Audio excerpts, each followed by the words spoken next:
Hi guys, we're back for part 2. So we just went through why runners should strength train and what the proper format and sequencing is, as well as a sample dynamic warm-up before a lift, just to get everything moving and firing well. So next step would be power and correctionals. And power means full power. We're not doing anything for a minute. If we're doing box jumps, we're doing 5 or 6.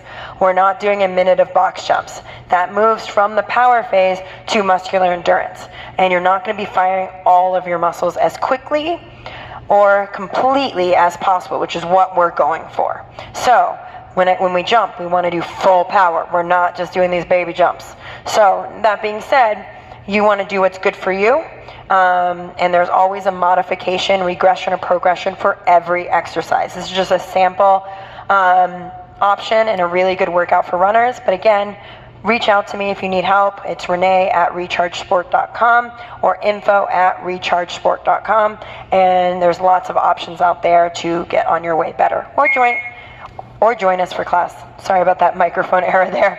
All right, we're going to get started in the power. I'm just going to bring you through a sample first set. And then we're going to go into strength for the part 3. So one of my favorite moves is a kettlebell swing. A kettlebell swing is a bilateral hinge move. So double-legged, but it really fires that glute. So you want a nice soft elbow. You want to make sure my feet are about shoulder width apart. And you're going to hinge from your hips with a nice flat back. It is a hip hinge, not a squat, a traditional Russian swing. Not American swing. We'll go into that one other day, but Russian swings are my favorite. So the bell's going to be there. You're going to grab onto it and you're going to pull it towards you, creating tension. You're going to breathe in, breathing in, preparing for the move. And then as you exhale, you'll throw it between your legs and fire up into vertical plank. Hinge, fire. Hinge, fire. And it's all about squeezing that glute as fast as you can. You're not lifting with your arms. You just have the soft elbow, hinge, drive up into that vertical plank. Hinge, keeping your back flat. Watch leaning back at the top. And I'm not holding a bell right now because I'm showing you what not to do. And you're not coming into a squat and just standing up. You're also not locking your knees as you go.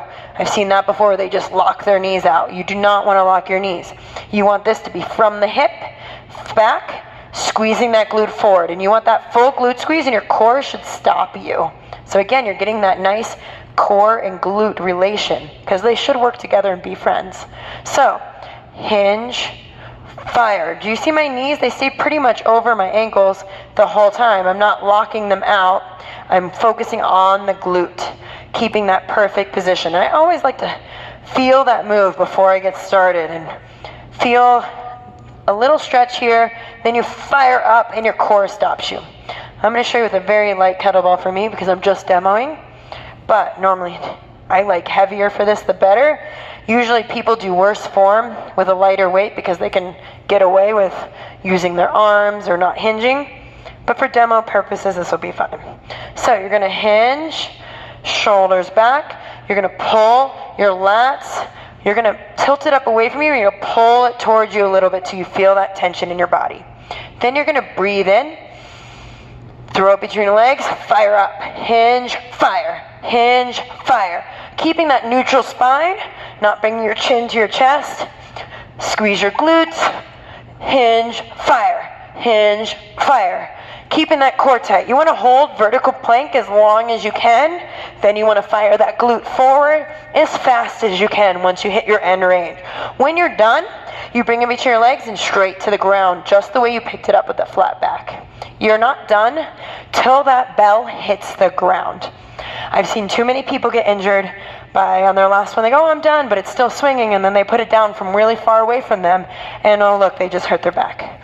So it should be a hinge move. It should be very safe if you follow those steps and you make sure you're never, and it doesn't matter what you're lifting, deadlifting, squatting, you're not done till the weight is racked or put down.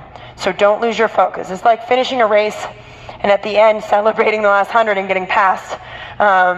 You don't want to do that. So, and in this case, you want to make sure you safely rack or put down the weight. So you can also use a band between your legs, tie-joe post. So like hitting a band and tying it back, and just practice that fire up, keeping that core tight and realizing it's not your arms, this is all glute. If you're not having good coaching, you're not familiar with the kettlebell swing, the band is a good way to go. There's also doing a hip thrust off a bench to get the same exact move, or chair or couch. So I'm going to bring this bench over so we can demo. So you put the edge of the bench or chair or couch right below your scapula. And I'm going to get into that position here. Again, head to hips is one line. Shoulder width apart with those feet. You got to keep your rib cage knit in that neutral spine all the way up to the top of your head. So don't bring your chin down or let it go back. Then you're going to hinge your hips down. Notice everything moved here. Then you're going to drive your heels on the ground and squeeze that glute up, keeping that rib cage so your low back is protected. So keep that belly button, push the spine, and rib cage knit. Hinge and squeeze. And I would add weight to this or go single leg, since this is fairly easy with a double leg. So you can go down and drive up. And so you still get that hinge move. And that is what we're going for from that exercise. So that's a good alternate regression if you're not ready for the kettlebell swing, or don't have bands, or don't have weights. That's a good way to do it and still get that effectiveness. Now, doing it double-legged versus single-legged does change where I put it in my workout, but they're both really good. You can throw a weight on your hips and do double-legged, or just do single-legged. Just keep those hips square and keep that neutral spine throughout. The other reason I like that hip thrust is it really demonstrates that hip extension is from the glutes, which is really important to know. So when you're running, that's where your propulsion is from, where you should your push off. Getting those hips forward can help you get better glute firing while you're running. So that's why it's also another important piece for getting proper glute firing. And you don't want your hips to rotate either, so make sure if you're doing a single-legged here, you're keeping those hips together. So if you're doing the swings, I'm doing 20 to 30 seconds. Usually I do 20, and I use a heavy weight I can do with good form, and I'm going full power, and then I exit safely. If it's easy, then it's probably too light. But in the beginning, if you're new at this, start light and just get the movement pattern down, because anything new is a stimulus. It doesn't have to feel hard in the beginning. So you just want to get your body ready. Just like a workout, when I do hard workouts running, I start with strides. I don't go right into like 10 by a mile. You start with strides, you start with working your way up, and then you get into the bigger workouts. Okay, so that was a hinge move, and the kettlebell swing is a double-legged hinge move. So from there, I'm going to go to a bilateral powerful squat, unilateral, single leg. Unilateral squat.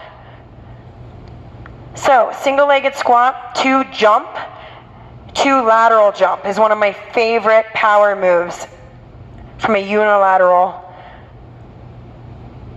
So, you're going to come, I'm going to show you from here. So I'm going to come down, I'm going to do this leg so I can jump that way. I'm going to go into a nice single-leg squat. See how I hinge? By sitting onto a box, it's going to be more hip dominant. So you're going to reach with your hips. I want a nice flat back, shoulders back, keep your chest up as much as you can. And I'm going to sit. Deload just for a second, then I'm going to drive up and then jump laterally and catch.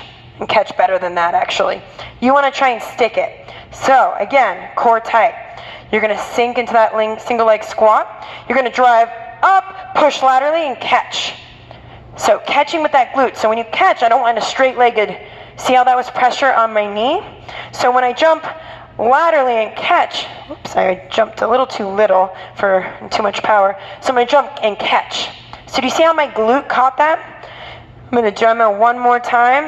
And if a jump is like you're extra tired, or you have some kind of injury right now and you're working through the movement patterns but don't want to add a jump, just work that single leg squat and drive up with that hip fully forward. And then sink down and then drive the heel and drive up. When you're ready, add that jump to push. And you want to catch in that good glute position. So when I catch with that good glute, you see how my knee stayed straight? And you know where I felt the catch? I felt it from my glute, not my knee. Learning how to decelerate and catch is also really important, especially if you're doing any kind of downhill running. So you want your muscles to absorb that impact. You don't want it just to go to your joints. So learning how to catch and decelerate is also a really good skill to work into your strength routine and train that pattern. So that's one of my favorites, and I showed you a regression as well. So I do that bilateral hinge to that single lateral press, and then a nice core is a dead bug. One of my favorite core exercises because it uses the ground to really protect your spine and give you that feedback to see if your back is arching, if you're losing that neutral spine. So I'm going to grab that kettlebell and I'm going to lay on my back. I'm going to move this bench out of my way. All right, so I'm going to press my shoulder blades into the ground. I'm going to bring my knees right over my hip. I'm going to push my belly button into the ground as well as those shoulders, keeping a perfect neutral spine.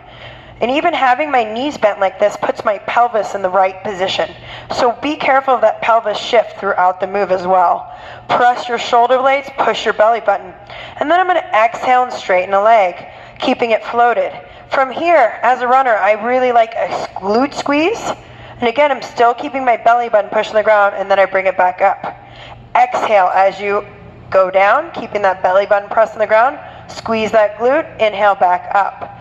To make this harder, you can bring the weight overhead as you extend. Just make sure you don't leave the ground with your core. Squeeze that glute, come back up. Really push that belly button on the ground. Exhale, inhale. Exhale, push the core.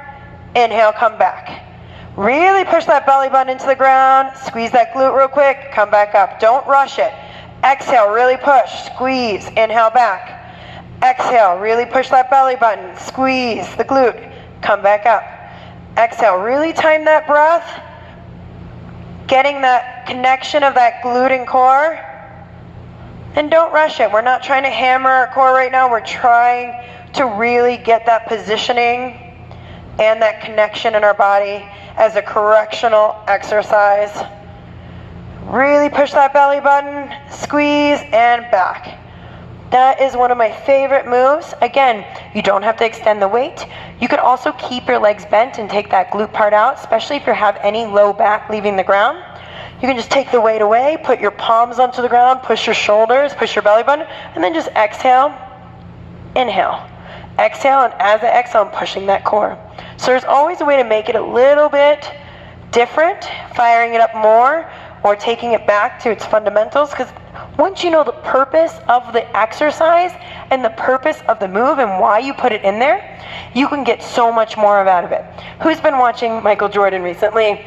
The Last Dance. It's been incredible. He's the GOAT. And he had a great quote on there, and talking about, if you shoot, you could practice 8 hours a day shooting a basket. But if you're shooting it the wrong way, you're just teaching yourself how to shoot a basket wrong. Once you get the fundamentals down and you do it with correct form, everything you do, the level of everything you do will rise. And that is how I want you to get into strength training.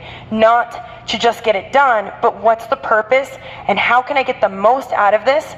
The most, not just effective, but it's the best for me and I'm getting the most bang out of my buck and I'm going to stay healthier as a result. So I would do 3 rounds of this, full rest between sets, and it should only take 10 to 15 minutes. And that's just one good power set before I go into my full strength training. So thanks for joining for this part. Stay tuned for part 3 where we go into the strength set next.